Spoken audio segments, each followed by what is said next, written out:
Maglakad muna tayo. Sige. Sige.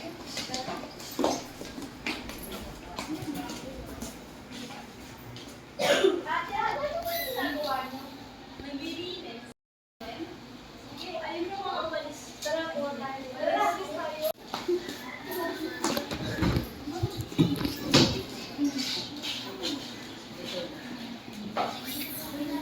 Ate, tapos na po kayo maglinis.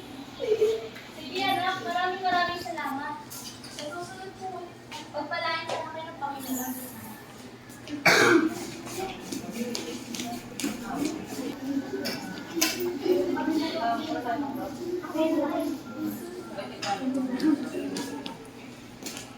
Mga ma, gusto niyo po ba ng Bible?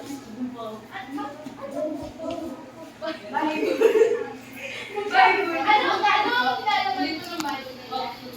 Hindi po yung mga banal na kasulatan. Libre lang po to.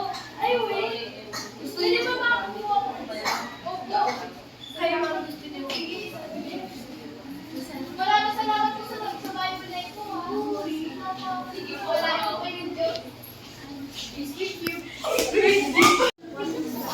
Uy, alam mo ba yung yan? Ayun!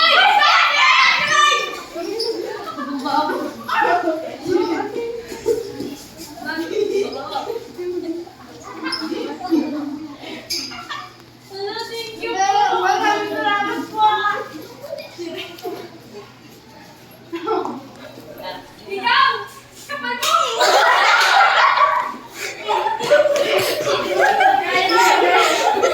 Nagugutom na po. Walang ganun sa sir, may matutulong po pa kayo. Lagi na lang, meron ako. Sige, ibigay ko na sa'yo.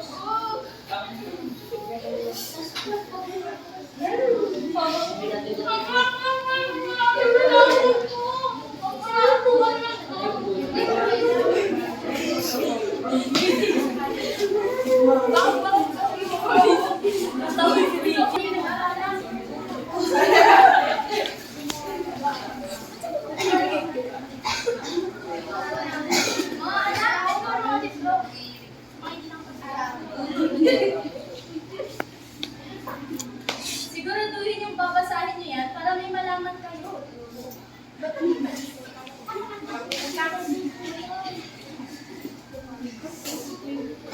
Salamat po.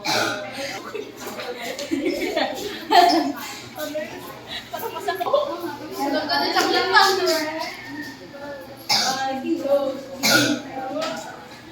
Konnichiwa.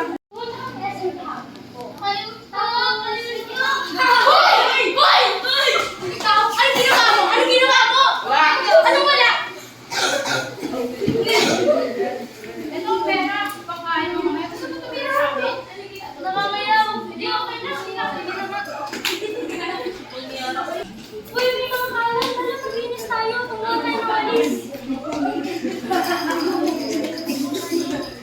Marga, maglinis tayo. Maglinis kaya tayo.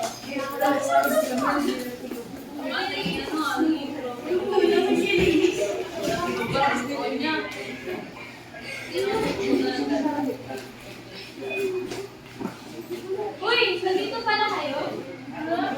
May malala.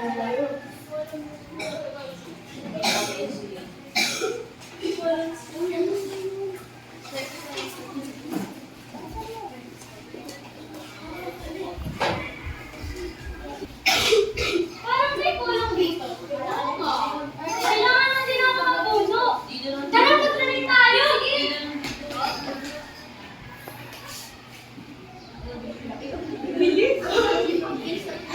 Ayun, madami na tayong puno. Ang ganda.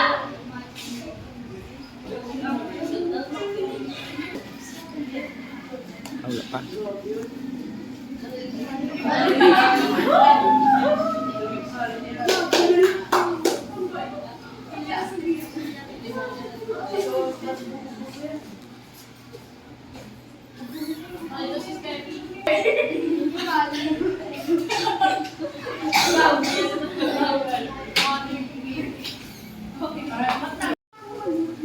Gawa ng gawain bahay.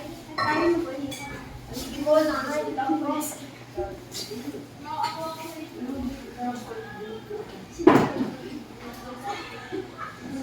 Salamat mga anak at dahil sinulungan niyo ako gumawa ng gawain natin.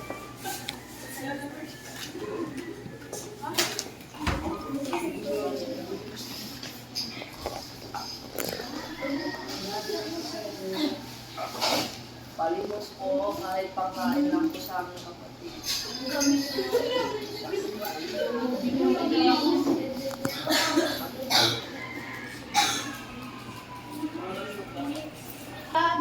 Tutulungan mo kita.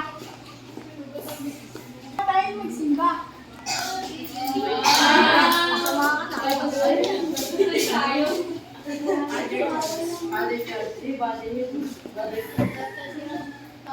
Bible verse. Bible verse. Bili na kayo. Sige po. Salamat po.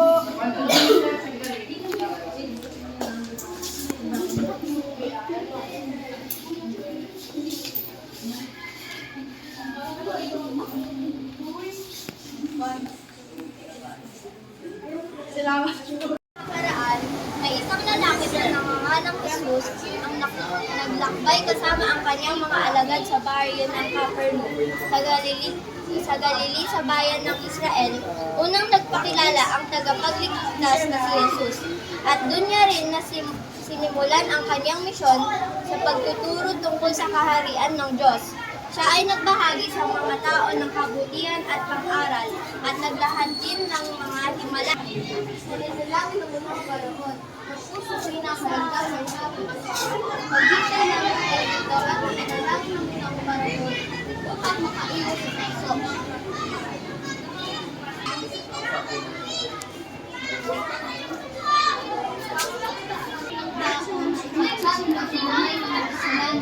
Scene 2, ang pagtakip kay Jesus at pagpatol.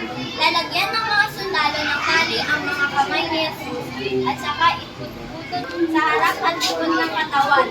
Habang nakagapos ang kanyang mga kamay, si Jesus ay muling ihaharap sa mga tao. Gusto niyo inyong mari!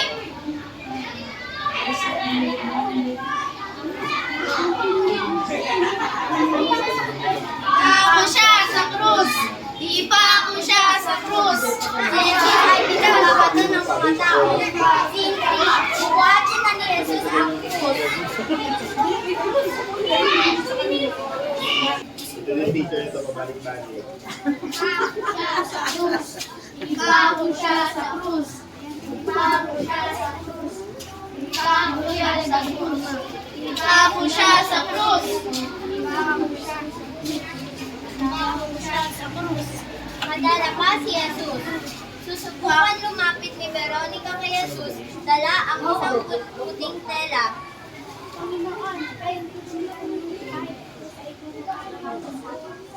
Ipapahid ni Veronica ang tela sa mukha ni Jesus. Madarapa muli si Jesus at pagbabaguhin ng mga bato ng mga tao, sundalo at Pariseo.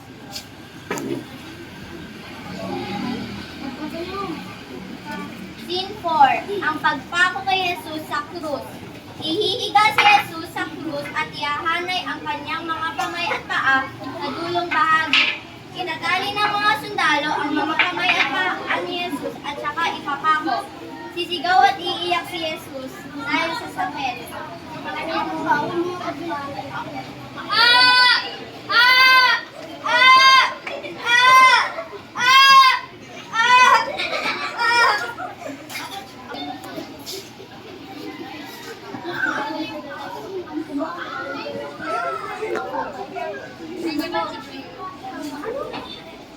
Tawarin mo sila.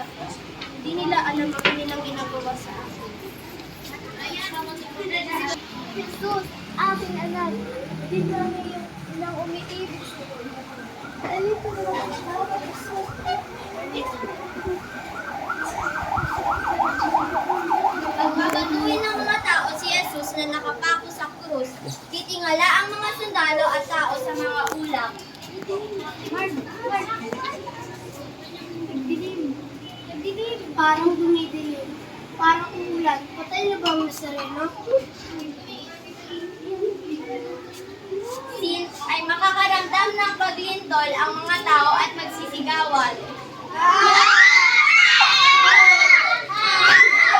Scene 4, ang pagkamatay ni Jesus. Jesus.